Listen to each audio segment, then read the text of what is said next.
I would say something about the burns are still healing. You know, I mean, Nietzsche said that you could tell much about a man's character by how much truth he could tolerate, which is very interesting. You know, there's an idea in the great Western tradition that the truth is the way and the path of life, and that no one comes to the Father except through the truth.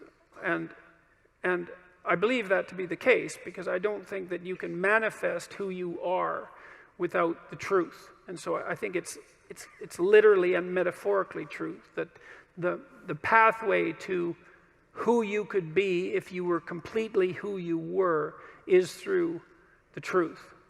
And I would say, and so the truth does set you free, but the problem is that it destroys everything that isn't worthy in you as it sets you free, and that's a process of burning.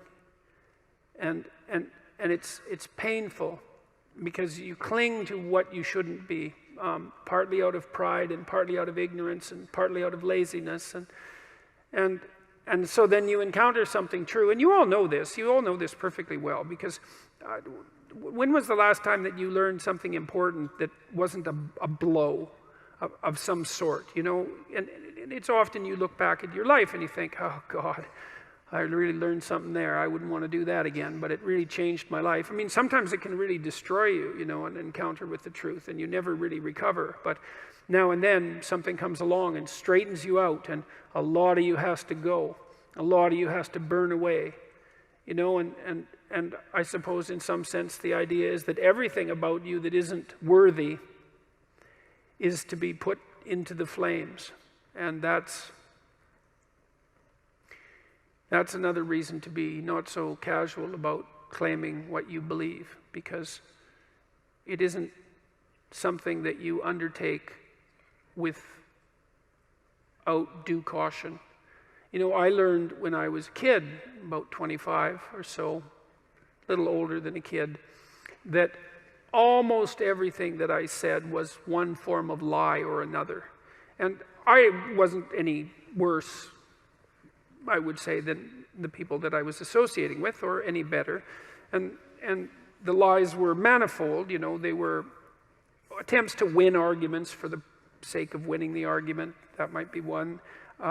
Attempts to indicate my intellectual prowess when there were competitions of that sort. Maybe just the sheer pleasure of engaging in an intellectual argument and winning.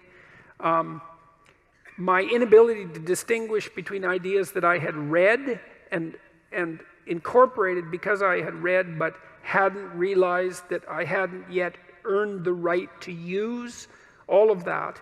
And, you know, I had this experience that lasted a long time. Well, I would say it's really never gone away. And I think this was the awakening of my conscience, essentially. And I didn't realize this until much later, when I was reading Socrates' Apology. This voice, for lack of a better word, made itself manifest inside me, and it said every time I said something that wasn't true, and that's usually what it said. That's not true. You don't believe that. Or there was a sensation that was associated with it. I don't think this is that uncommon, you know. I asked my psychology classes for many years in a row if they had an experience, that they had a voice in their head, let's say, it's a metaphor, or a feeling that communicated to them when they were about to do something wrong. And it was universally the case that people agreed with one of those statements or another. And the other thing I would ask is, well, do you always listen to it? And of course the answer to that was definitely no. But that's also very interesting, you know, that you can have this faculty, this conscience. This seems to me to be very tightly associated with the idea of free will, is that you can have this internal voice, this daemon, the root word for democracy. Oh yes, I didn't finish that story. So yes, well, it's important. Well, so Socrates' daemon told him it was his moral guide. And democracy appears to be predicated on the idea that the polity will function if people attend to their consciences. That's the overlap of those conceptualizations. And well, first of all, I think that's the case, you know, and it makes a certain amount of logical sense. I mean, if we assume that the political state is something like the emergent consequence of the decision of all its citizens, we would assume that the wiser the decisions of the citizens, the more upright and functional the state. I can't see how it could be any other way. And perhaps those who are the most upright, who listen to their consciences more carefully, even play a disproportionately powerful role. It's certainly possible.